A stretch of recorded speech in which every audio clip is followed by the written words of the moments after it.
ನಮಸ್ಕಾರ ನಮ್ಮ ಜನತೆಗೆಲ್ಲ. ಬೆಳಗ್ಗೆ ಖಾಲಿ ಹೊಟ್ಟೆಲೆ ಬಿಸಿನೀರು ಕುಡಿಯೋದ್ರಿಂದ ನಮ್ಮ ದೇಹಕ್ಕೆ ತುಂಬ ಪ್ರಯೋಜನಕಾರಿಗಳದಾವು. ದೇಹದೊಳಗಿರುವಂಥ ಏನಂತಂದ್ರೆ ಹೊಲಸು ತ್ಯಾಜ್ಯ ವಸ್ತುಗಳನ್ನು ಹೊರ ಹಾಕಕ್ಕೆ ತುಂಬ ಸಹಾಯಕಾರಿಯಾಗೈತಿ ಈ ಬಿಸಿನೀರು ಕುಡಿಯೋದ್ರಿಂದ ಖಾಲಿ ಹೊಟ್ಟೆಲೆ.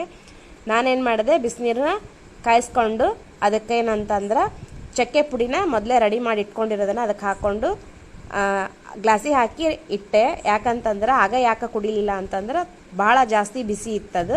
ಸ್ವಲ್ಪ ತಣ್ಣಗಾಗಲಿ ಅಂತ ಸೈಡಿಗೆ ಎತ್ತಿಟ್ಕೊಂಡಿದ್ದೆ ಬಿಸಿನೀರು ಕಾಯಿಸ್ಕೊಂಡು. ಅದಾದಮೇಲೆ ಏನು ಮಾಡಿದೆ ಅಂತಂದ್ರೆ ಟಿಫಿನಿಗೆ ಸಿಂಪಲ್ಲಾಗಿ ಪಲಾವ್ ಮಾಡಿದ್ರಾಯ್ತು ಅಂತ ಹೇಳಿ ಪಲಾವ್ ಮಾಡೋಕ್ಕೆ ತರಕಾರಿಗಳನ್ನೆಲ್ಲ ಕಟ್ ಮಾಡಿ ಇಟ್ಕೊಂಡು ಒಂದು ಸೈಡ್ ಏನು ಮಾಡಿದೆ ಅಂತಂದ್ರೆ ಅಕ್ಕಿನೂ ತೊಳೆದಿಟ್ಕೊಂಡು ರೆಡಿ ಮಾಡಿ ಇಟ್ಕೊಂಡೆ. ಅದಾದಮೇಲೆ ಒಗ್ಗರಣೆ ಹಾಕಿ ಅದನ್ನೇನು ಮಾಡಿದೆ, ಕುಕ್ಕರ್ನ ಕೂಗಿಸ್ಕೊಳಕ್ಕೆ ಇಟ್ಟೆ. 3 ಸಿಟಿ ಆದಮೇಲೆ ಏನು ಮಾಡಿದೆ, ಕುಕ್ಕರ್ನ ಬಂದ್ ಮಾಡಿ ಅಷ್ಟರೊಳಗೆ ಇವರು ನನ್ನ ಮಕ್ಳು ಏನು ಮಾಡತ್ತಿದ್ರು ಅಂತಂದ್ರೆ ಆಟ ಆಡತ್ತಿದ್ರು.